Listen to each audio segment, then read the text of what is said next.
Hello everybody and welcome to another episode of XPK. Experience kills us all. I'm here with my fearless leader again, with the Ben. Welcome again. Aha! Wow. You've been watching a bit too much Steve Coogan. Alan Partridge. You can never watch too much Alan Partridge. Aha! He is frankly... Have you been watching the new series? Strangely enough, I didn't really grow up with much of that in my childhood, I'm afraid. I'm the best. more the old school Monty Python chap. Oh my god. I mean, that's good too, but no, it's very good. It's very, very good. You should watch I'll it. tune in, I swear. But today we're not talking about old school comedy, Ben. Let's get focused. Well, we could. I mean... but let's talk about video games. That's why we're here, ostensibly. Yes, we'll leave that to the podcast. So today we're going to be bringing you guys Moss Destruction. This is brought to you by a relatively small indie developer and publisher called Shotgun with Glitters, and it's Cool name. I know, right? Cool and I could never think of a name like that for a company. I mean, that's it's brilliant. Unicorn Prancers. God damn, you are just multi-talented. You know that. It's just what I do. Just what I do. I mean, I came up with experience kills. Clearly, I'm a genius. Oh yeah, totally. Yeah, totally. So as far as this game goes, it is kind of a fast-paced, procedurally generated isometric style game, where you take control of tiny little green moss alien descendants, I guess. I mean, they're just little green bug alien creatures that just need to defend your world, and you control, in comparison to yourself at least anyway, giant battle mechs that have different weapon attachments, different power-ups, things like that, where you use to just blow the enemies off Kingdom Come, essentially. So it's a twin stick shooter, isn't it? Yeah. Twin stick shooter, yeah. So you know, everybody knows what that means at this point, don't they? We don't need to explain that. I don't know how you can then kind of explain it without having a diagram. I mean, well, no. You've got movement on a fixed plane on the left stick and aiming on the right stick. And then you're shooting using the triggers usually. So that's it, isn't it? Yeah, it is that. So as you play, essentially there are different heroes that you can unlock and play through. There are a lot of pickups that you can do, different upgrades for your mech suit, so you can kind of, I won't say customize on the fly. There are certain obviously builds that you can do throughout the game, whether it's kind of more explosive based or quite close combat. And each run is randomized with different power-ups, upgrades, and obviously there's no two runs being, direct clones of each other. So when you die, and personally I inevitably did die because I'm not that great at twin stick shooters, I had to start again, and all my experience was always lost. So I'd have to start again from fresh, but it gave me a good chance to kind of get a feel of the multitude of things that I can, kind of customize my mech for, Yeah, I've got a question for you. Absolutely. So, yeah, a roguelike procedurally generated game. Are the procedurally generated levels interesting enough to sort of justify that kind of level design? I say design, but procedurally generated isn't really level design. Or is it just a case of let's pick up the slack where we're a small studio and therefore we can kind of get away with this more the procedural aspects with roguelike, it just makes me feel like it's just slightly lazy. Do you know what I mean? That kind of game design.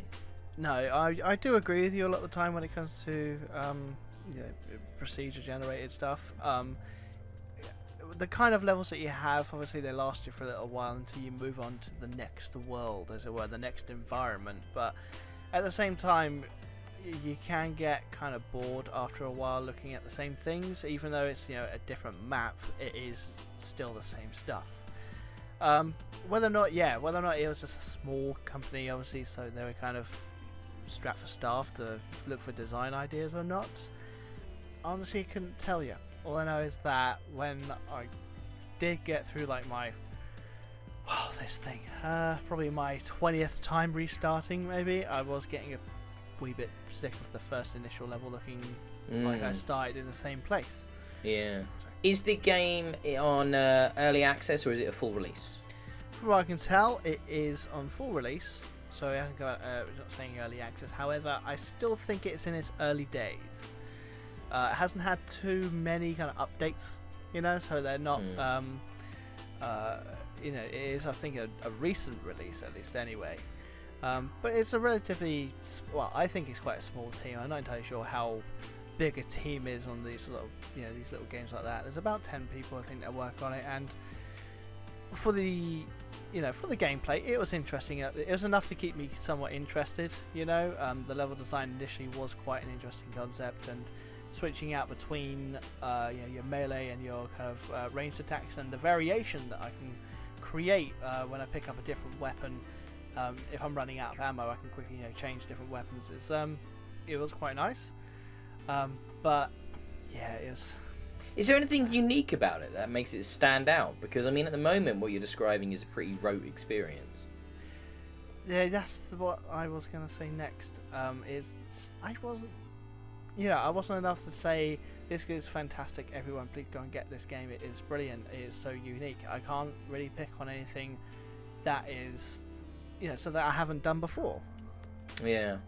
Nothing that makes it stand out amongst the twin shooter crowd. So you have to ask yourself, mate, like, you know, why make this game?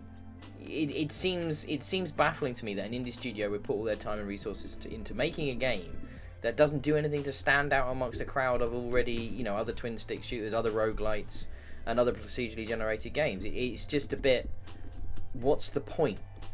Yeah, I mean, aside from having a rather cheeky play on words with moss destruction, obviously, because you're going around blowing everything up. Haha, I love a good pun.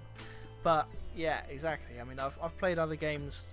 I have played some twin sticks, so I'm not as if I'm completely, you know, complete noob to the environment. And I've played quite a few. It's just nothing really just popped. Okay, that's fair enough, mate. That's fair enough. Not every game is going to be a shining beacon. It doesn't sound like a bad game. It just sounds like a very middle of the road game. Yeah, and like from what I've seen on the market, I mean, I think the price for it, me personally, I wouldn't spend that much on it. How much is it?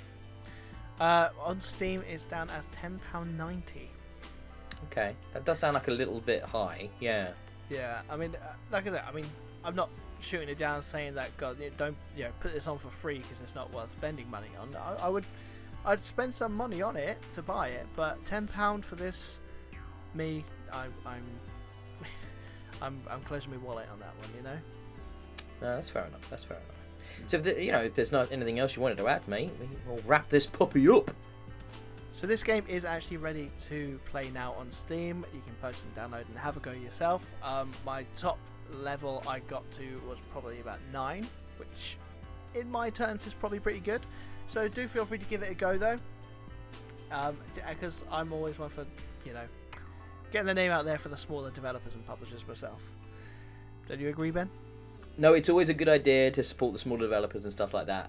But you just have to wonder if there's plenty of small developers out there, and if the game doesn't stand out from the crowd, then I think, you know, the Darwinism effect of Steam will take over, and it will rapidly drop in price and or disappear. Absolutely. You know, it needs something. It needs something to hook people in. Yeah, you're absolutely right. Alright, well, so let's call that one a finish up then. So thank you very much for watching, everybody. You can catch us all on our respective platforms. You can see us Experience Kills on YouTube. You can see us Experience Kills on Twitter as well. You can follow Ben at DIYE. And we'll see you in the next video. Catch you guys soon. Bye-bye. Bye-bye. Did you see how I expertly didn't drop the microphone this time? Big improvement. Thank you.